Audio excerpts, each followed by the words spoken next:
నమస్తే, welcome to ANR studios. ఈరోజు మన స్టూడియోలో బీజేపీ రంగారెడ్డి డిస్టిక్ అధికార ప్రతినిధి సత్య చౌదరి గారు ఉన్నారు. వీరి గురించి చెప్పాలంటే ఈరోజు ఉదయం నుంచి సాయంత్రం దాకా చెప్తూనే పోవాలి. ఒకప్పుడు మూవీలో హీరోయిన్ గా నటించారు, ఇటు మన తెలుగు అటు కన్నడ మూవీస్ లో కూడా. తర్వాత యాంకరింగ్ రంగం, ఆ తర్వాత సినిమాలు, సీరియల్స్, ఇలా తర్వాత ఇప్పుడు బీజేపీలో రంగారెడ్డి డిస్టిక్ అధికార ప్రతినిధి, స్పోక్స్ పర్సన్ గా ఉన్నారు. సో ఈ రోజు సత్య చౌదరి గారు మన స్టూడియోలో ఉన్నారు. వారిని అడిగి వారి జీవితంలో జరిగిన విశేషాలన్నింటినీ తెలుసుకుందాం. నమస్తే మ్యామ్. నమస్తే. ముందుగా నూతన సంవత్సర శుభాకాంక్షలు మీ ఛానల్ ప్రేక్షకులందరికీ కూడా మా భారతీయ జనతా పార్టీ తరఫున, మా తెలుగు ఫిలిం ఇండస్ట్రీ తరఫున నూతన సంవత్సర శుభాకాంక్షలు. చెప్పండి మ్యామ్, అసలు మీరు ఫస్ట్ వచ్చింది సినిమా ఫీల్డ్ లోకి.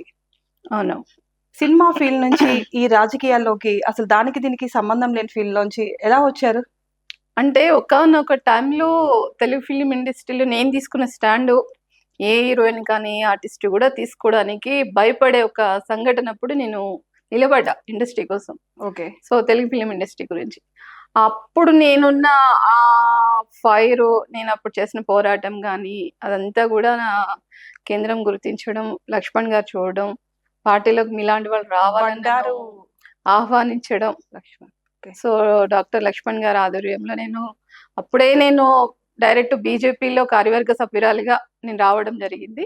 ఓకే. సో దాని తర్వాత ఎలక్షన్స్ 2017లో పార్టీలోకి ఎంటర్ అవ్వడం, సుదీర్ఘంగా 2 ఎలక్షన్లో కూడా నేను ఇప్పుడు వర్క్ చేసుకుంటూనే వస్తున్నాను.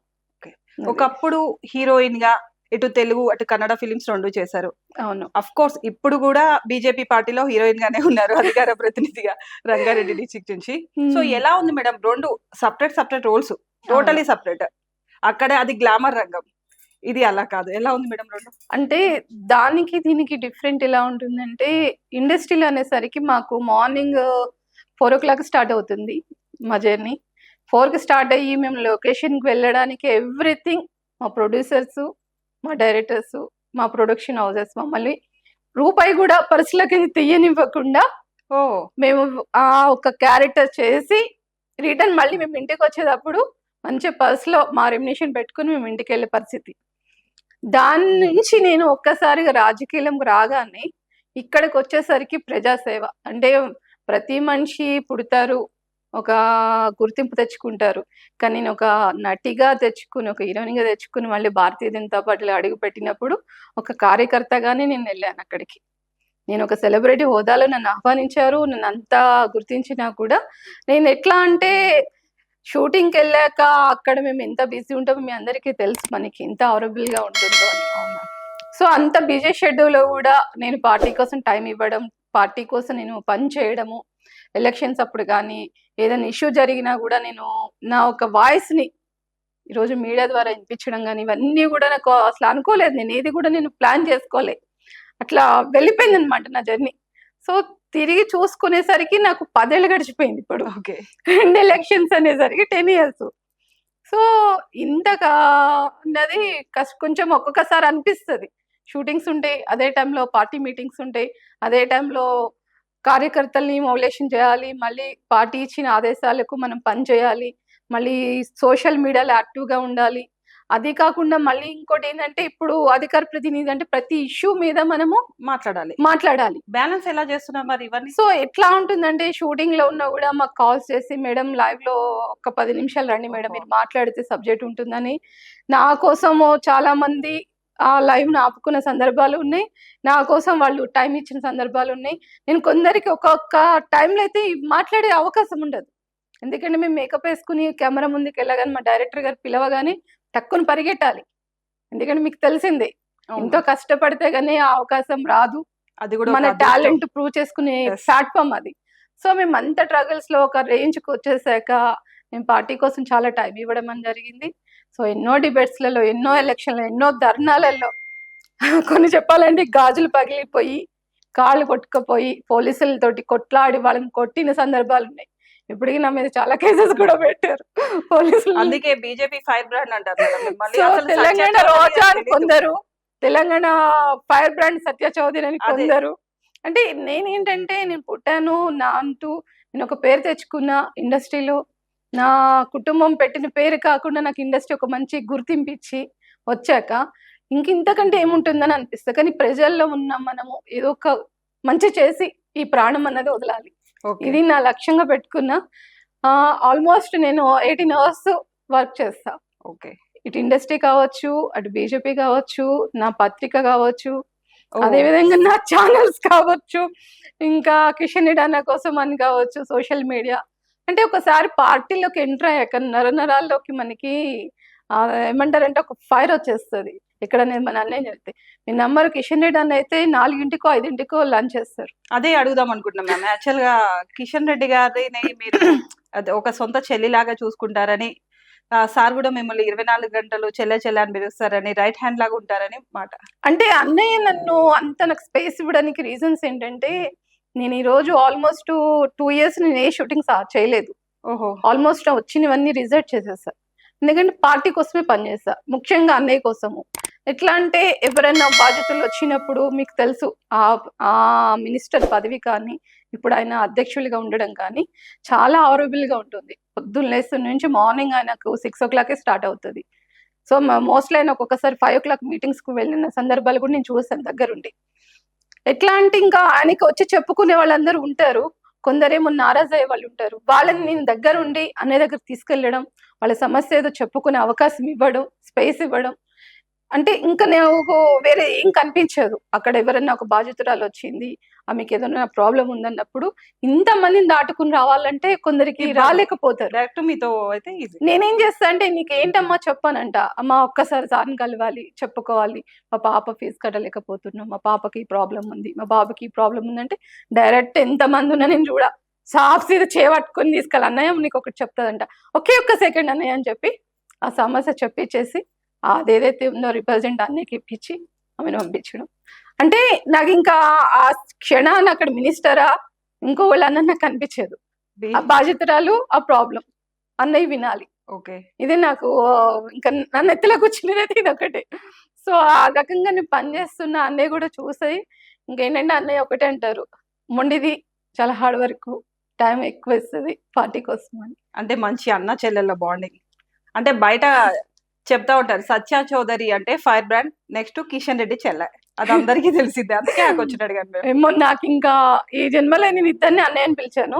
ఒకటి మా ఇండస్ట్రీలో శివాజీ రాజన్న, ఓకే, తను hero cum artist cum magician president అయినా. తర్వాత నేను పిలిచిందల్లా అంటే మా కిషన్ రెడ్డి అన్నయ్యని. తర్వాత నేను ఎవరిని అన్నయ్యని పిలవను, అధ్యక్ష అని పిలుస్తా పార్టీలో, లేదంటే వాళ్ళ పేరు పెట్టి చెప్పండి అని పిలుస్తా తప్ప ఎవరిని నేను పిలవదలుచుకోలేదు, పిలవలేను కూడా. ఇంకా ఆ పిలుపు అన్నది. ఒకప్పుడు మీరు యాంకర్ కూడా మ్యామ్, ప్రస్తుతానికి ఏమన్నా యాంకరింగ్ చేస్తున్నారా? ఎందుకంటే ఇంత అసలు ఎంత అందంగా ఉన్నారు అంటే చూస్తా ఉన్నాను మిమ్మల్ని అంతే.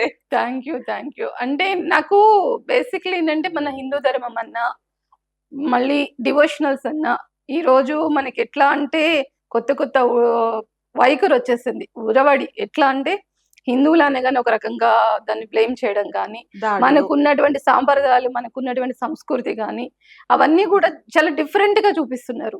దాని మీద నాకు కోపంతో నేను 4-5 ఛానల్స్ లో స్వామీజీలతో నేను చేయడం జరిగింది. అది ఇంకా పబ్లిసిటీ అయిపోయి, మేడం మాకు డివోషనల్ మీరు అసలు నిజంగా అక్కడ వచ్చిన గెస్ట్ కంటే మీరే ఇంకా ఎక్కువగా ఉన్నారు, మీరు చేయాలని అంటే కొన్ని సందర్భాల్లో చేశాను.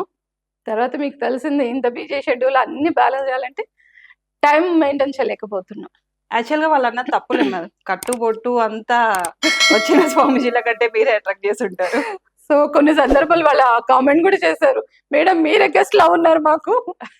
సో మేము గెస్ట్ అనేదానికంటే అసలు మీరు అడుగుతున్న క్వశ్చన్ మేమే చెప్పలేకపోతుందంటే ఏం లేదమ్మా. ఇప్పుడు ఎట్లా అంటే ప్రతి ఒక్కళ్ళు కూడా రెమెడీస్ చెప్పేయడం, మీ జ్ఞానము వాళ్ళకి తెలిసి తెలియని ఏంటమ్మా. ఇప్పుడు పురాతనం మనము ఒక 10 ఏళ్ళు కాదు, ఒక 20 ఏళ్ళు వెనకకి వెళ్తే మనకేమైనా సమస్య వస్తే గుడికి వెళ్ళి ఒక 11 ప్రదర్శనలు చేసి ఒక కొబ్బరిగా కొట్టొచ్చేవాళ్ళం. ఓకే. ఇప్పుడు ఏముంది, ఆర్తి కర్పూరాన్ని ఊదేసేయండి, ఆకుల్ని కాల్చి పైకి ఇష్టేసేయండి, మిరియాలు జేబులో పెట్టుకోండి, జీలకర్ర ఆవాలు జేబులో పెట్టుకుని వెళ్ళండి. అంటే ప్రజల్ని పక్కదారి పట్టిస్తున్నారు. ఫస్ట్ నిజమైన మనకున్నటువంటి రెమెడీస్ ఏమైనా ఉన్నాయంటే పొద్దున్నే 4ంటికి 5ంటికి మనం బ్రహ్మముహూర్తంలో లేసి ఫ్రెష్ గా స్నానం చేసి ఒక్క 10 నిమిషాలు ఓంకారం చెప్పుకోండి. కదా, మెంటల్ పీస్ వస్తుంది. ముందు మనము మెంటల్ గా మనము స్టాండర్డ్ గా ఉంటే ఏ పనైనా మనం చేయగలుగుతాం. నాకు ఏ పని అవ్వట్లేదండి, నాకు ఎన్నో సమస్యలు ఉన్నాయండి, అసలు చాలా దారుణంగా ఉందన్నమాట. ఈ సబ్జెక్ట్ మాట్లాడాలంటే మనకి ఒక రోజు సరిపోదు. అందుకే నేను ముందే చెప్పాను మేడం, మిమ్మల్ని ఇంట్రడక్షన్ చేయాలి అంటేనే నాకు టైం ఒక రోజు పడుతుంది కాబట్టి ఏదో 2 words లో చెప్పేశానని. అండ్ ఇంకోటి మేడం, మీరు డైరెక్ట్ గా బీజేపీ పార్టీలో జాయిన్ అయ్యారా, మధ్యలో ఏదైనా పార్టీ వెల్కమ్ చేసిందా మిమ్మల్ని? నాకు ఆల్రెడీ నేను బీజేపీలోకి వచ్చాక ఎమ్మెల్యేగా నేను లాస్ట్ మన ఎలక్షన్ అవును విన్నాను మేడం. టికెట్ రాలేదు. సో నేను దాన్ని కూడా నేను ఏం ఫీల్ అవ్వలేదు, వర్క్ చేసుకోవడానికి వెళ్ళిపోతున్నా. నేను ఏంటంటే నా వంతు పార్టీకి నేను ఏం చేయాలో అది చేసుకుంటూ వెళ్తున్నా. ఆ సందర్భంలో నాకు టీడీపీ నుంచి కానీ వేరే పార్టీ నుంచి కూడా బీఆర్ఎస్ నుంచి కానీ ఆహ్వానం అన్నది మీరందరూ నాకంటే ముందు మీకే తెలిసిపోయింది కాబట్టి అందుకే అడిగిన. సో ఎక్కడ ఏ పోస్ట్ పెట్టినా, ఎక్కడ ఏ ఒక్క ఫోటో పోస్ట్ చేసినా కూడా సత్య చౌదరి బీఆర్ఎస్ లకు వెళ్ళిపోయింది. అంటే ఇంత ఫాస్ట్ గా మీడియా ఉండేసరికి నేను ఒకటి చెప్తున్నా, ఇదే ఎఫెక్ట్ సమస్యల మీద మనం పెడితే కనుక ఈరోజు అసెంబ్లీలో ఎంతో వాల్యుబుల్ ఉన్న టైంని ఒక సినిమా రంగం గురించి మన చిట్టి నాయుడు అని పిలిచే మన ముఖ్యమంత్రి గారు చేసిన వృధా. ఆ రోజు ఆ టైంని మనం ఎన్నో సమస్యల గురించి మాట్లాడవచ్చు. అంటే ఒకదానికొకటి లింకే ఉంటుంది. ఇది ఏ సబ్జెక్ట్ తీసుకున్నా కూడా ఒకదానికొకటి లింక్ అప్పలే వెళ్తుంది అది. ఎందుకంటే మనం ఈరోజు సమస్యలు అన్నది ప్రజాస్వామ్యంలో మనం ప్రశ్నించే హక్కు మనకు ఉంది, ప్రజలకు ఉంది. ఈరోజు మనకంటే ఎక్కువ రాజకీయాలు ప్రజలకే ఎక్కువ తెలిసిపోయినాయి. ఒకప్పుడు రాజకీయాల నుంచి ప్రజలు ఇప్పుడు మాట్లాడుకుంటున్నారు. ఎందుకంటే దీని ప్రభావం ఏంటంటే సోషల్ మీడియా, మన వెబ్ ఛానల్సే కదమ్మా మనం అందరం చూపిస్తున్నాం. ఇట్లా చాలా చాలా చాలా సమస్యలు ఉన్నాయి. నా బాధ అంతా ఏంటంటే ఓటు వేసినటువంటి పేద మనిషికి ఏ లబ్ధి చేకూరట్లే. సో ఆ లబ్ధి రావాలంటే సోషల్ మీడియాలో ఉన్నటువంటి వైఖరి మారాలి, మనం చూపించే పద్ధతి మారాలి. సో నిజమైనటువంటి బాధితులు, నిజమైనటువంటి పేదవాళ్ళకి ఈరోజు గవర్నమెంట్ ఫలాలని అందేలాగా మన సోషల్ మీడియా ఉండాలని నేను కోరుకుంటా. సత్య చౌదరి ఇటు బీఆర్ఎస్ పార్టీకి వెళ్ళలేదు, అటు టీడీపీ పార్టీకి వెళ్ళలేదు. ఏమన్నా ప్యాకేజ్ తీసుకొని ఆగిపోయింది అని అనుకోవచ్చు? ప్యాకేజా? నాకు ప్యాకేజీలు ఇచ్చేంత ఏ భారతదేశం లేదు. నన్ను కొనేవాళ్ళు లేరు, కొనగలిగిన వాళ్ళు లేరు. ఎందుకంటే కిషన్ రెడ్డి గారి ప్రేమ కట్టిపడేసింది అంతే. ఎందుకంటే ప్రాణం ఉన్నంత సేపు, నా ప్రాణం పోయే ప్రతి ఒక్క క్షణంలో కూడా ఇది ఇక్కడ నుంచి వెళ్ళదు, ఇంకొకటి రాదు నా ఒంటి మీదకి. ఒకటి. ఇంకోటి ప్యాకేజీలు అంటారా, ప్యాకేజీలే కావాలనుకుంటే నేను ఈరోజు ఒక స్థాయిలో ఉన్నాను, నేను సంపాదిస్తున్నాను, నా పిల్లల్ని పోషించుకుంటున్నా. ఒకానొక స్టేజ్లో నేను ఎంతో కష్టపడి నేను నిలదొక్కుకోవడం అనేది జరిగింది, ఎన్నో ఫ్యామిలీ ప్రాబ్లమ్స్ ఉన్నా కూడా. కానీ ఈరోజు ప్యాకేజీల గురించి వెళ్ళాలనుకుంటే నాకు అవసరమే లేదు. ఎన్ని రోజులు బతుకుతామా? ఎన్ని రోజులు బతుకుతాం మనం? మా అయితే ఇంకొక 20 ఏళ్ళు అవసరం లేదు కదా. నేను అన్నీ చూసా, గంజి చూసా, బెంచ్ చూసా, అన్నీ చూసా నేను. ఇంకా నాకు చూడాల్సింది ఏంటి, ఎక్కడైనా సమస్య ఉన్నప్పుడు ఆ సమస్యను పరిష్కరిస్తే నాకు అంతకు మించిన ప్యాకేజీ దొరకదు. నాకు అందులో ఉన్నటువంటి సాటిస్ఫాక్షన్, నాకు అందులో ఉన్నటువంటి తృప్తి 1 కోటి రూపాయలు కాదు కదా, 100 కోట్లు అక్కడ పెట్టి మా పార్టీకి రమ్మన్నా నథింగ్. ఓకే, జెన్యూన్ సత్య చౌదరి గారు. అంతే. ఇప్పుడు ఒక పత్రికను నడుపుతున్నారు నమస్తే అని, ఇంకొక 3 యూట్యూబ్ ఛానల్స్ కూడా ఉన్నాయి.